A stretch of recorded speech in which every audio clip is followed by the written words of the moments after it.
Video ini tuh gue kasih judul kupu-kupu karena kupu-kupu adalah simbol dari perubahan dan metamorfosis gitu. Karena siklus hidupnya yang unik dan juga menakjubkan gitu. Nanti gue taruh aja sebelah sini nih ya simbol-simbol luar biasa kupu-kupu lainnya gitu. Makna dari kupu-kupu, filosofi kupu-kupu gitu. Sebenarnya ini itu buat lo yang mungkin sudah menonton video inner child gue dan beberapa cara gue menyembuhkan diri gue, berkembang, mengembang. Gimana sih maksudnya tuh cara gue untuk memimpin diri gue sendiri dan mengarahkan diri gue sendiri itu untuk self improvement. Nah, untuk bagian ini tuh untuk lebih apa ya? Mungkin next levelnya gitu. Kayak gitu. Ada beberapa hal yang gue itu benar-benar memang pelajari, praktekkan, dan gue sudah menjadikan itu karakter diri gue sendiri gitu. Jadi emang gue tipe orang yang membentuk karakter gue sendiri gitu. Tapi gue memang mempelajarinya ya. Jadi ada dasarnya gitu, dan makanya di sini pun gue bakalan menjelaskan bagaimana framework gitu, framework decision, bagaimana mindset gue, bagaimana gue itu dalam mengolah, dan bagaimana gue itu dalam menemukan benang merah gitu. Yang pertama itu adalah gue merubah diri gue untuk stop membandingkan diri gue itu dengan orang lain. Gue memang stop berkompetisi. Seperti itu. Jadi memang gue itu sudah tidak pernah lagi ya kayak misalkan tertarik gitu untuk melihat hidup orang, kepo sama hidup orang, itu sudah tidak ya. Gue ini salah satu kebiasaan yang mungkin tidak umum ya. Gue itu orang yang tidak pernah melihat story status orang lain atau story status yang ada di kontak gue gitu. Karena buat gue pribadi sih sejauh ini belum menemukan faedahnya ya, kayak gitu. Tapi gue tidak pernah juga sih melarang orang, ya silakan aja, kali aja punya banyak waktu dan merasa itu faedah gitu, kayak gitu. Terus gue itu kalaupun memang gue lagi apa ya, mungkin gue tuh lagi agak kepo ya sama sesuatu yang berhubungan sama kehidupan atau kebiasaan seseorang, itu biasanya karena gue lagi riset behavior, riset perilaku manusia, riset cara berpikirnya, riset cara membentuk manusia kayak gini tuh gimana. Biasanya gue tuh kayak gitu. Jadi kalau gue itu bukan orang yang kayak kurang kerjaan kepo sama hidup orang lain dengan tidak ada faedah gitu. Nggak, biasanya gue lagi ada risetnya gitu. Ya seperti itu. Makanya biasanya gue tuh unik-unik juga yang gue riset gitu kan. Kayak contohnya mungkin yang mungkin tidak biasa, gue itu meriset juga tentang LGBT gitu.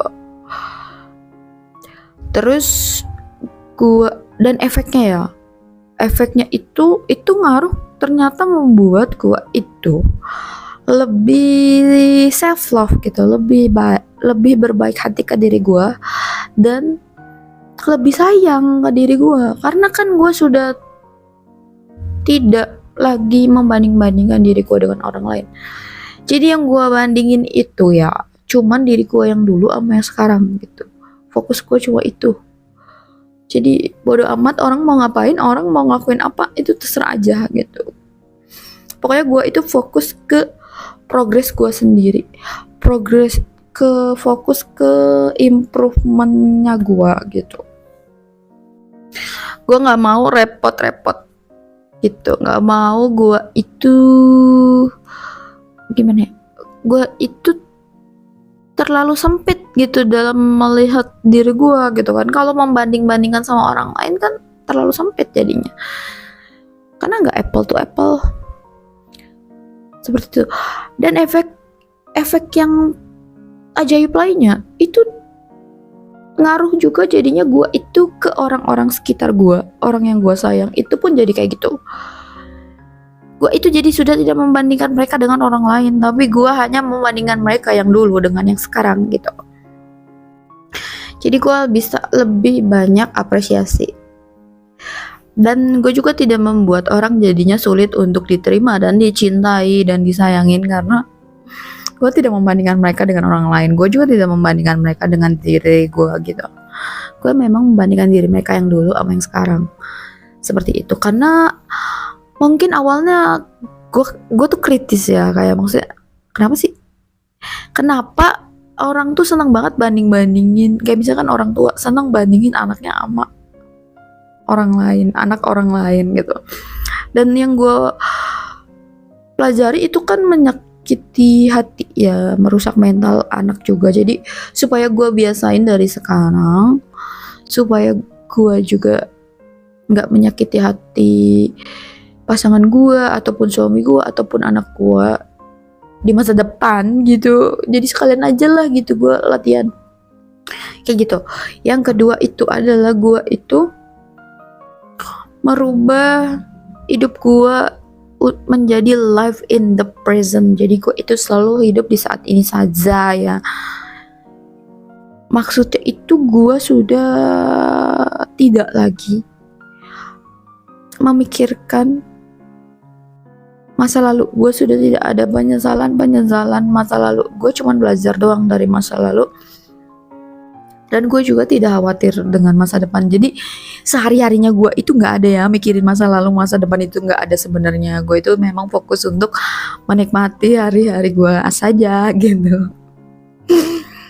Jadi sebenarnya kalaupun otak gue ini visioner, itu tuh sebenarnya sesuatu yang seperti gue prepare doang aja gitu.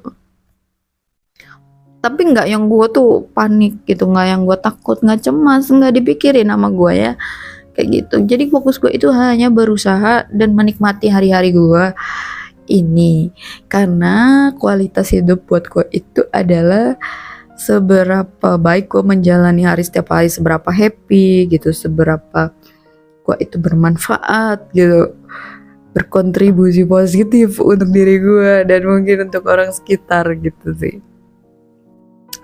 Jadi memang tidak berat ya otak gue tuh. Gue tidak membuat diri gue tuh berat gitu. Seperti itu. Jadi terus ternyata live in the present ini bikin gue juga mudah untuk bersyukur gitu ya kan.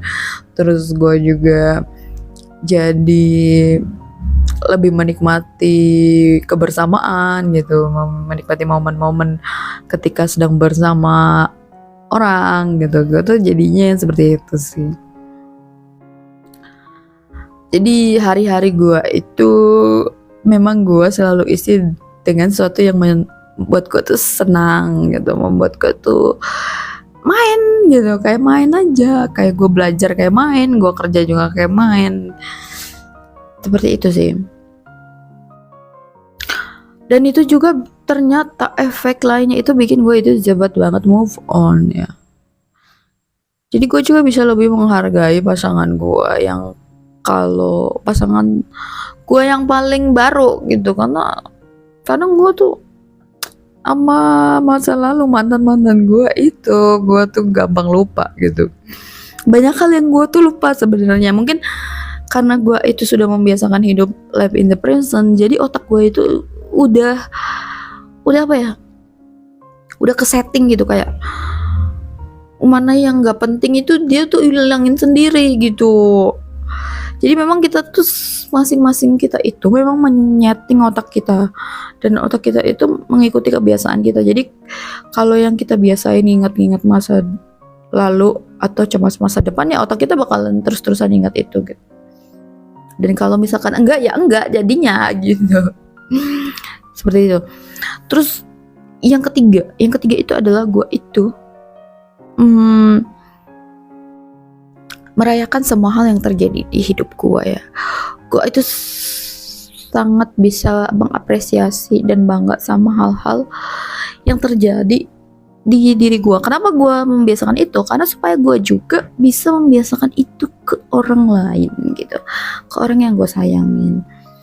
Karena yang gara-gara gue belajar parenting dan psikologi anak ya, gue tuh jadi tahu gitu bahwa misalkan kurangnya apresiasi dari orang tua itu membuat mental anak itu tidak sehat, itu pertumbuhannya itu terganggu.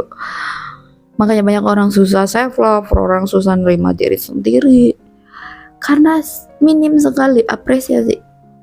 Banyaknya kan nuntut bisanya gitu. Nah makanya gue tuh berarti gue harus biasain nih dari diri sendiri. Gue selalu memulai segala sesuatu itu dari diri sendiri karena menurut gue nggak masuk akal ketika menuntut tapi tidak bisa memberi dulu. Menurut gue nggak masuk akal orang yang pengen punya pasangan tulus, pasangan baik, tapi mereka itu nggak mau memulai dari diri mereka sendiri dulu gitu, kayak egois sekali gitu. Itu pemikiran gue aja ya. Cuma ya kalau misalkan orang lain punya pemikiran sendiri gitu, ya silakan aja sih. Gue sih respect aja. Gue kan respect perbedaan gitu. Kayak gitu. Contoh ya kayak misalkan yang terakhir itu kan gue tuh sebelumnya itu gue nggak kuat untuk ngangkat galon yang normal itu 19 liter ya kayaknya ya. Nah kemarin itu beberapa hari yang lalu gue itu bisa ngangkat galon le mineral yang 15 liter ya. Gue tuh bangga banget sama diri gue gitu. Karena sebelumnya gue gak bisa ngangkat galon sama sekali gitu. Buat gue tuh berat. Makanya gue salut ya sama cewek-cewek lain yang bisa ngangkat galon gitu. Waduh. Kayaknya mungkin emang tenaga guanya aja sih yang gak sestrong itu. Cuman ketika gue bisa mulai ngangkat yang 15 pun gue sudah sangat bangga gitu. Kayak keren sudah bisa mau ngangkat galon 15 liter. Kayak gitu. Gue tuh bisa sangat bener. Maksud gue tuh tulus gitu bangganya tuh. Gue tulus mengapresiasi diri gue. Karena kebiasaan orang-orang itu cuman bisa mengapresiasi dan menganggap sesuatu yang besar aja, pencapaian yang besar aja. Yang gue tangkap sih gitu ya kalau orang-orang umum. Nah terus gue kan mikir, gue tuh kan selalu berpikir apa yang orang tidak pikirkan gitu, apa yang orang itu nggak nyampe untuk pikirin. Di pikiran gue lah kan kalau sehari-hari kan kita tuh nggak selalu mendapat pencapaian besar gitu. Terus gue mikir juga kalau misalkan kita berhadapannya sama anak-anak, misalnya kita jadi orang tua terus kita berhadapan sama anak-anak sedangkan kita tuh punya mindset cuman menghargai hal-hal besar atau pencapaian besar, kan kasihan anaknya dong nanti gitu. Terus kalau sehari-hari minim banget apresiasi dong gitu. Nah makanya gue latihan, gue merubah gitu untuk gue tuh bisa bangga dan bisa mengapresiasi juga segala hal, termasuk hal-hal kecil gitu yang menurut orang lain sih kecil tapi menurut gue itu sangat berarti karena itu progres gitu kan. Dari tidak bisa mengangkat galon sampai bisa mengangkat galon gitu. Aku tuh berterima kasih, makasih ya udah mau bekerja sama untuk ngangkat galon 15 liter gitu. Efeknya itu gue juga jadinya ke semua orang, terutama orang yang gue sayangin, pasangan gue, orang-orang terdekat gue juga jadi bisa mengapresiasi banyak hal gitu. Gue selalu bisa merayakan hal-hal setiap hari, karena setiap hari kadang tuh ada hal-hal yang sederhana tapi ketika itu sebuah perubahan gitu, gue sangat mengapresiasi gitu. Gue itu membentuk diri gue itu yang tadi itu yang gue bisa merayakan semua hal, termasuk merayakan hal-hal kecil dan hal-hal sederhana di sehari-hari gue itu, supaya gue itu bisa lebih self love dan lebih punya welas asih dan lebih baik ke diri gue sendiri, plus supaya orang-orang terdekat gue, orang-orang yang gue sayang, termasuk pasangan gue ataupun suami gue ataupun kalaupun gue punya anak, itu suami dan anak gue itu tidak pernah kekurangan kasih sayang gitu, tidak pernah kekurangan kasih sayang dari gue, tidak pernah kekurangan apresiasi dari gue gitu. Gue itu bisa membuat mereka tuh mengerti bahwa mereka tuh bisa dicintai tanpa syarat gitu, tanpa harus sulit banget untuk dicintai, untuk diterima, untuk diapresiasi gitu. Ya tentu kalau hal kecil aja gue mengapresiasi, apalagi hal besar gitu kan. Cuma mungkin banyak yang hilang itu ketika orang itu hanya mengapresiasi hal besar saja gitu kan. Dan itu juga bikin gue lebih bersyukur juga sih, karena hal-hal setiap hari pun gue bersyukur gitu. Seperti itu sih. Dan menurut gue kenapa banyak orang tua yang tidak memenuhi kebutuhan kasih sayang dan kebutuhan emosional sang anak, ya karena kebanyakan orang tua itu cuma punya mindset hanya mau bangga sama anaknya, hanya mau mengapresiasi anaknya kalau anaknya itu sudah mencapai hal besar saja gitu, atau hanya ketika anaknya itu mau nurutin yang dia mau gitu. Nah kalau gue tuh ketika orang tidak, maksudnya ketika orang itu melakukan sesuatu yang bukan untuk gue ataupun karena gue, ataupun bukan sesuatu yang untuk nyenengin gue tuh tetap bisa apresiasi gitu. Seperti itu, gue mengapresiasi pertumbuhan dan perkembangan orang-orang yang gue sayang gitu, karena gue kan melihatnya itu dia yang dulu sama yang sekarang, bukan gue bandingin sama orang lain, bukan gue bandingin sama diri gue, dan juga bukan cuman untuk hal-hal yang besar gitu. Gue apa ya, gue itu sangat orang yang benar-benar belajar tentang cara mencintai yang baik dan benar gitu. Gue tuh benar-benar serius merisetnya, gue juga serius mempelajarinya, karena gue itu tidak mau memberikan kasih sayang yang asal-asalan gitu. Gue tuh tidak mau ketika kasih sayang gue itu tidak berdampak positif gitu. Gue tuh pengennya kasih sayang gue itu membuat orang yang gue sayang itu menjadi sehat mental, menjadi berkembang, menjadi bahagia gitu, bukan malah kebalikannya. Jadi makanya gue itu tipe orang yang mempelajari yang orang itu mungkin nggak ingin pelajarinya gitu kan. Jadi ya setiap orang itu kan kadang punya pemikiran sendiri tentang cara mencintai dan menyayangi. Gue pun dulunya gitu, tapi gue benar-benar mau belajar dan mau mengevaluasi diri gue, mana yang memang ternyata tidak baik, mana yang harus gue lanjutkan gitu. Seperti itu yang gue sebenarnya bikin juga itu berdasarkan riset dan ada ilmu-ilmunya kok gitu, jadi tidak asal-asalan. Jadi gue tuh tahu sebenarnya ketika gue ngasih stimulus ini, gue ngasih treat ini, efek jangka pendeknya apa, gue tahu efek jangka panjangnya apa, gue juga tahu karena gue serius mempelajarinya. Seperti itu. Nanti gue bikin kupu-kupu lainnya ya.